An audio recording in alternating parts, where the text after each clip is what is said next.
What is up, guys? Welcome back. So today I want to talk to you guys about an idea that I think would be really cool to see in Borderlands 4. This is an idea. This is not speculation.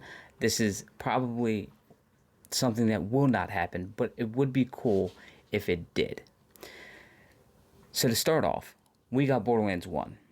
When it first released, we were able to play 4 different Vault Hunters. Roland, the soldier, Lilith, the siren, Brick, the guy that punches everything, and Mordecai, the guy with the pet bird and can snipe everything. So you get these classes, we fell in love with those classes, and we played the fuck out of Borderlands 1. Then we got Borderlands 2. We got Axton, we got Zero, we got Salvador, and we got Maya. So the game, Borderlands 2 is amazing. Okay, we all know that. I did really love and enjoy Borderlands 1 before 2 came out, of course. We all did. When 2 did release, the previous characters from Borderlands 1, they became supportive or supporting characters that, supported the new Vault Hunters and helped them along the way through Borderlands 2. Of course, in Borderlands 2, we did get the loss of Roland, my favorite character, which sucked so bad. But when Borderlands, even in pre-sequel, you still got a little bit of supporting characters. You did see Roland in there. Of course, this took place before 2. You did see Lilith. There were supporting characters there. But it's still its own thing. So, with Borderlands 3, we got new Vault Hunters again. And in 2, we also got Gage and we got Krieg, which are DLC characters.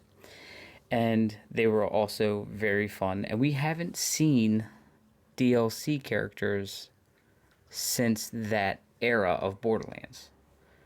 We've gotten we got those 2 for Borderlands 2, and then we got the doppelganger, which is Timothy Lawrence in pre-sequel, and I think Aurelia was one as well. I don't think she was in the main game. I think she was a DLC character. So when I played pre-sequel, it was in the bundle where you get everything anyway. So that's why I didn't know. So what I'm getting at, right, is 2 had all these really cool things with it. The games were made really well, and we got DLC characters. Okay, Borderlands 3 released. We did get a couple supporting characters from Borderlands 2, mainly Maya and Zero, and of course we know that we lost Maya in Borderlands 3. We also did later get more supporting characters. We did get Salvador and we did get Axton, but I don't want to really say that they count because you don't physically see them in person. They're basically a part of a talk show for the Arms Race DLC, which is also locked behind a second season pass. So this all released after we got our 4 initial DLCs. But with the 4 initial DLCs, we did see the return of Gage, and we did see the return of Krieg, which is really cool. We did not get any DLC characters with 3. I did expect at least 1, since the previous games we did get DLC characters, but we didn't. But skill trees were updated. Each character has a total of 4 skill trees, which made the game even better. So after the DLCs released and after the second season pass came out and it was completely full, even after the first season pass, Borderlands 3 ended up being a really, really great game. But the second season pass, I think, added just enough extra stuff in there to just really make us pretty happy, especially with the behind the scenes stuff. That was really cool. I love that type of stuff in games. And the only one I can think of previously before that was, I think, Evil Dead Fistful of Boomstick, which was like a PS2 game, and I love the extra stuff like the art and stuff. Like, I love that stuff. So to have that added into a Borderlands game is really cool and neat. And we did get to see some scenes that were very important to the Borderlands 3 game that was not added to the game, that really should have been added there. But so an idea that I'm thinking is, what if Borderlands 4 did not go in the route of having new Vault Hunters? Just hear me out. At first, I thought maybe they were going to try to bring in the mechanic of making your own Vault Hunter, like kind of like how you make your own Fate Maker for Tiny Tina's Wonderlands. We do know, of course, that with Tiny Tina's Wonderlands 2, they're most definitely going to bring back that mechanic in Tiny Tina's Wonderlands 2. And the reason behind that is because making your own Fate Maker was one of the coolest parts of that game, because we didn't get that kind of freedom in a Borderlands title. So I thought maybe this was a mechanic that they might try to sneak into a Borderlands title, and then you can like pick your classes, kind of how you did in Tiny Tina's Wonderlands. Now, that might be something that they might want to bring over to Borderlands, because you can then make your own specific Vault Hunter, which would be cool. I would like that. I think that would be a little bit different for Borderlands, and I think it's just enough difference for it to be amazing. But in that situation, you're not going to have supportive characters from Borderlands 4 with the next title, which would be Borderlands 5. Meaning, because basically they're not going to be like, if you go that route, you're not going to have specifically named Vault Hunters. So, and they're not going to be named Vault Hunters that have a specific class to them. So that is something that like maybe could happen at the stake of not having a returning character in the 4, unless they have like a supportive character that's new that they can bring over. They could do it that way too. But my idea was, what if they don't go that route? What if in Borderlands 4 we do finally see the war that was coming, and you need to use as many Vault Hunters as possible, which was stated, you need a lot of Vault Hunters, a lot of people to fight this war that is supposedly coming. What if we are not able to pick 4 Vault Hunters, but any Vault Hunter from Borderlands 1 to Borderlands 3, because at that time, with Borderlands 4 lets you do that, it'll just be from 1 to 3. What if you can pick any of the Vault Hunters that are still alive to play? That would be pretty fucking cool. Plus, say you want to play Zero again, and you're finally in a new Borderlands title, and you can get those benefits, those graphics, but you're playing Zero. But adding on to that with a better skill tree, like a really thought out, bigger, more expanded skill tree, if you want to play Zero, maybe a return of Axton and Salvador. Can you imagine just gunzerking your way through Borderlands 4 and like with an even better and more expanded skill tree? And I think that skill tree should come out now with 4 trees. They gave us that bit of 4 trees in 3, and I think that should return in Borderlands 4. Borderlands 4, 4 skill trees. I think that's I think that's a good thing. If they don't, it might be added later on, like we got it in BL3, but I think that they should really go that route starting out, because this is going to be an important title for Gearbox to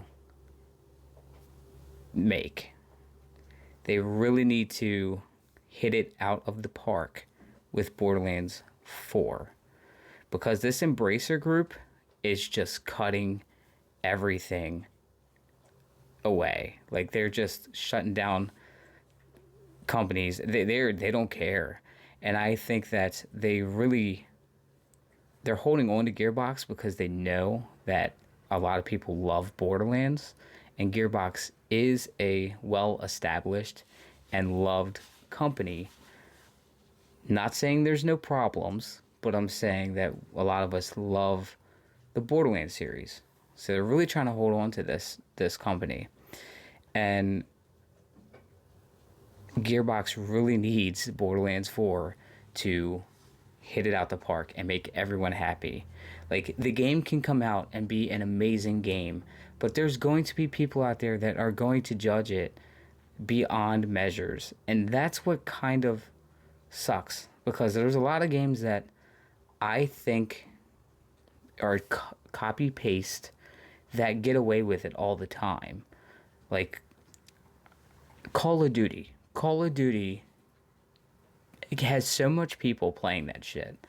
And I'm not gonna lie, I played Call of Duty Zombies for 15 years of my life. I played Call of Duty Zombies. Like, I played the shit out of that shit. And I realized after Black Ops 3 that it's just the same thing over and over and over and over. And eventually I did get sick, but like, we didn't get a like storyline with zombies. Like, it was just maps that you play through. Of course, I did enjoy it. It is a good game, but there's not much that is changed with Call of Duty besides the graphics. With Borderlands, I do see changes, but we get Borderlands titles not like a Call of Duty where it's every year. We get a Borderlands title, and then years will go by, then we get the next one. And in those years, we get improvements. So I know that I'm going to enjoy Borderlands 4. I know that I'm going to love it. But I'm hoping that people don't criticize it as bad as they might. Because I think nowadays, a lot of people are just harsh when it comes to game releases. And I understand it. You're putting your money to the companies to make a game that, you know, you love and you want to succeed. But sometimes I feel like we gotta just step back, think of the process that it takes to make these games and get it out to us. I think the story, like, if it has a great story and a great antagonist, I think it's going to succeed. Like, I don't have any problem with it. I think it's going to win in any sort of way if the story is great and the enemy or the bad guy is a good bad guy. So let's just hope that that is what happens there. And I'm hoping that maybe we do get a return in playing some previous Vault Hunters. I think that would be cool. I think that would be a cool addition to a game that, yeah, of course, I don't think we're going to be able to play Lilith. I mean, she's important. But, like, let's think of, like Mordecai and Brick. Can we, like, be able to play these characters again? I feel like a lot of the characters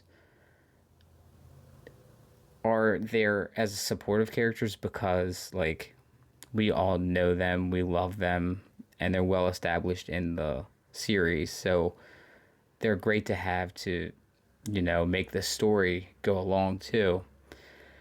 So that option is very slim, but I think it would be cool to see new gameplay with these characters and new skill trees and new builds we can have with these characters, I think that would be really cool. But it's very slim of an option. But tell me what you guys think in the comments down below. Do you think we're going to get some really cool new Vault Hunters? What kind of Vault Hunters would you like to see? What kind of abilities would you want to see? Or do you think that we are going to be making our own Vault Hunters like we kind of did in Wonderlands? Like, do you think that is an option? I want to know what you guys think in the comments down below. Remember to leave this video a huge like if you did enjoy today's video. If you have not yet subscribed to the channel, it would be really appreciated if you did hit the subscribe button and support the channel. It is completely free. There's no charge. That's how YouTube works. It's free to subscribe to a channel, guys. If you really like the content, support those channels and give them a subscribe. Before I do go, I do want to say that I am working on a Christmas special, so stay tuned for that. That's going to be fun, a little bit different. It is going to be a painting video, and it's going to be a Christmas video, and it's going to be for bunkers and badasses, but it's not going to be a Borderlands model. I have been painting up Monster Fight Club's Borderlands minis, but I'm almost done all of those. I have to paint some more very soon. I'm very tight schedule right now because we are coming up to Christmas and the holidays, so it's kind of tight right now. And I'm going to get to that soon. But I'm getting the Christmas special put together, and we are also reaching our 1000th video, which is crazy to think about. And with that video, I'm planning on doing another special, and it's probably going to be another painting video, but it's going to be a very important painting video for me because there is something that I got a very long time ago, maybe 2 years ago, that needs to be painted. I have yet to paint it, and I gotta stop being a bitch, and I need to just paint the shit. That's just what is going to happen. So it's massive, and I need to just get it done, and I'm gonna love it, and I'm gonna appreciate it once it's painted. So I should just. That's why I'm gonna push and do it for the 1000th episode. It's gonna be a lot of work, but it's gonna be fun, and we're reaching it fast. Like, I think we're almost like 25 videos away, and that shit's gonna come so quick. If I stream a couple times, it's gonna be here in no time. It's gonna be insane. It's gonna probably take me a week just to make that video, and I'm gonna have to wait to upload until that video is done because it is the 1000th video. I can't make a video but in the meantime, so it's just a bunch of crazy shit. So I'm excited for that. So we got some specials on the way. Also, I am thinking about doing a giveaway for 1000 subs. So I'm just thinking about what I can do. It's probably going to be a $50 gift card to any gaming gift cards, so like a PlayStation, Xbox, or Steam, even Switch. Like, I'm probably going to do a $50 giveaway for that, for the choosing of one of those for whoever wins. I think that'd be cool, and we haven't done a giveaway on the channel in, I think, a couple of years now. It's been pretty crazy how long it's been since we did a giveaway, so it's about time that we're going to do another one. So once we hit 1000 subs, actually, I'm going to announce the giveaway before we hit 1000 subs, but once we hit 1000 subs, we will do the draw, and I will message one of you guys, and whoever won gets it. And that is including with anybody that has been subbed since the beginning, and anyone who subs from now to 1000. So that would be amazing if you guys did hit the subscribe button, because it would give you guys a chance before the 1000 subs are there. So as always, thank you guys for checking out today's video, and I'll catch you all in the next one. Bye.